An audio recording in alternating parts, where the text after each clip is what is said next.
ओम शांति। आज 25 जनवरी 2022 सुनते हैं परमात्मा शिव द्वारा उच्चारे गए महावाक्य। परमात्मा कहते हैं कि ये तुम्हारी वानप्रस्थ अवस्था है, इसलिए एक बाप को याद करना है। निर्वाण धाम जो कि आत्माओं तथा परमात्मा का रहने का स्थान है, वहाँ चलने की तैयारी करनी है। भगवान गरीब व साहूकार में भेद नहीं करते। हर एक को पुरुषार्थ से ऊंचा पद पाने का अधिकार है। आगे चल सबको अपने पद का साक्षात्कार होता जाएगा। परमात्मा शिव कहते हैं कि मैं गरीब नवाज हूँ, इसलिए अपनी अभी गरीब बच्चों की सब आशाएं पूरी करता हूँ। हम भगवान के बच्चे जानते हैं कि भक्ति के बाद ही भगवान आते हैं, इसलिए पर मनुष्य तो कहते हैं कि भक्ति अनादिकाल से चली आई है। ये अनादि ड्रामा चक्र अनादिकाल से फिरता रहता है, इसका आदि व अंत नहीं है। लेकिन हम भगवान के बच्चे जानते हैं कि ये सृष्टि चक्र की आयु 5000 वर्ष की है। बाबा कहते हैं कि मैं ये आकर सिद्ध कर ये बताता हूँ कि शास्त्रों आदि पढ़ने से किसी को भगवान की प्राप्ति नहीं हो सकती। निराकार शिव की प्राप्ति तो एक ही सेकंड में हो सकती है, पर इसके लिए जिस क्षण आपको ये पक्का निश्चय हो जाए कि हमारा परमात्मा परमपिता परमात्मा श्री कृष्ण नहीं निराकार शिव है, तो उसी क्षण आप उसके बच्चे बनकर उसकी संपत्ति यानी कि पूरे वर्षे के अधिकारी बन जाते हैं। इसी को ही कहा जाता है कि सेकंड में जीवन मुक्ति। पहले पहले तो 10-20 वर्षों में भी बच्चों को पूरा निश्चय नहीं हो पाता था, लेकिन अब हम किसी को भी परमात्मा का परिचय देते हैं तो सेकंड में भी निश्चय हो जाता है। दिन प्रतिदिन ये काम और सहज होता जाएगा। तभी तो गायन है इसी वर्तमान समय का कि राजा जनक को सेकंड में जीवन मुक्ति मिली। बाबा कहते हैं कि बच्चे अशरीरी भव, ये जो अनेक देह के धर्म हैं उनको छोड़े। बाबा हम प्यार से अपने परमपिता शिव को ही कहते हैं। बुद्धि में आना चाहिए कि भारत प्राचीन धर्म वाला है, तो प्राचीन धर्म परमपिता परमात्मा शिव ने ही रचा होगा। शिव जयंती भी भारत में ही मनाते हैं। आज बाबा ने निर्वाण धाम को मंदिर कहा, पर निर्वाण धाम बड़े से बड़ा मंदिर है। ये निर्वाण धाम बड़े से बड़ा मंदिर है जहाँ हम आत्माएं अपने परमपिता के सानिध्य में रहती हैं, साथ रहती हैं। बाबा कहते हैं इस शिवालय अर्थात निर्वाण धाम का रहने वाला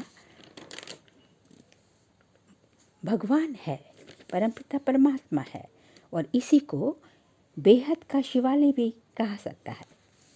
यहीं निर्वाण धाम से ही, जिसकी इनकॉर्पोरियल वर्ल्ड भी कहते हैं, यहाँ से ही आत्माएं साकार वतन अर्थात कॉर्पोरियल वर्ल्ड में आती हैं और जहाँ शरीर लेती हैं। आज ब्रह्मा बाबा को शिव बाबा ने चैतन्य शिवालय कहा है, जिससे हम बातचीत कर सकते हैं और जिनके शरीर में प्रवेश करके ही परमात्मा शिव अपना ज्ञान देते हैं तथा इस सृष्टि परिवर्तन का कार्य करते हैं। शिव बाबा जो स्वर्ग की स्थापना करते हैं उसको भी शिवालय कहा जाता है। वहाँ भी शिव बाबा जो स्वर्ग की स्थापना करते हैं उस स्वर्ग को भी शिवालय कहा जाता है। उस स्वर्ग को ही शिवालय कहा जाता है। इसको हमने बेहद का शिवालय पहले कहा है। और स्वर्ग को शिवालय कहा जाता है और निर्वाण धाम को बेहद का शिवालय कहा है आज बाबा ने। वहाँ भी बच्चे ही रहते, यानी कि शिवालय स्वर्ग में भी बच्चे ही रहते हैं, पर वो देवी गुण वाले होते हैं, यानी कि देवी देवता। आज बाबा ने कहा कि इस समय किसी ने परमात्मा को पहचान लिया तो उन पर बृहस्पति की दशा बैठी हुई है, परंतु राहु की दशा तो सबके ऊपर बैठी है, क्योंकि विनाश तो सबका होना ही है। सबके गले में मौत की फांसी, और हम बच्चों के गले में, हम बच्चे फांसी पर हैं, क्योंकि हमारी बुद्धि इस पुरानी दुनिया से हटकर नई दुनिया में लग गई है। बाबा ने आगे कहा कि ब्रह्मा के दिन व ब्रह्मा की रात मशहूर है। सतयुग त्रेता है ब्रह्मा का दिन और द्वापर कलयुग है ब्रह्मा की रात। ये अंतिम का भी अंतिम समय है और इसी का गायन है, इसी के बारे में बोला जाता है कि किसकी दबी रही धूल में किसकी राजा खाए, और सफल होई साई जो खर्चे धनी के, अर्थात परमपिता परमात्मा के नाम लगाए।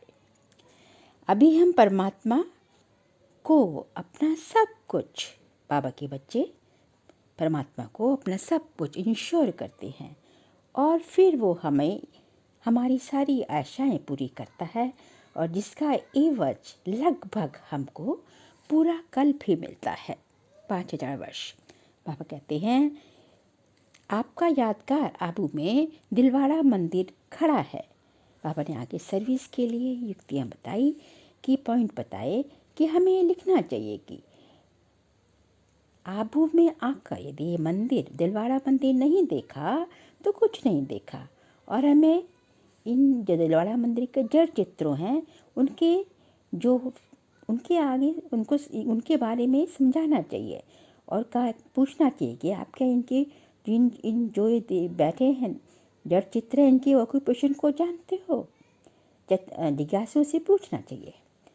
मम्मा बाबा और बच्चे वहाँ जड़ चित्र में भी दिखाए गए हैं।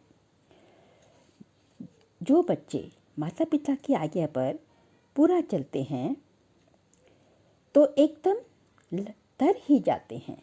जो शिव बाबा कहते हैं कि मैं निष्कामी हूँ, अभोक्ता हूँ, विश्व की बादशाही मैं बच्चों को दे देता हूँ। बच्चे ही कल्प कल्प राज्य भाग लेते हैं और मैं जाकर निर्वाण धाम में बैठ जाता हूँ।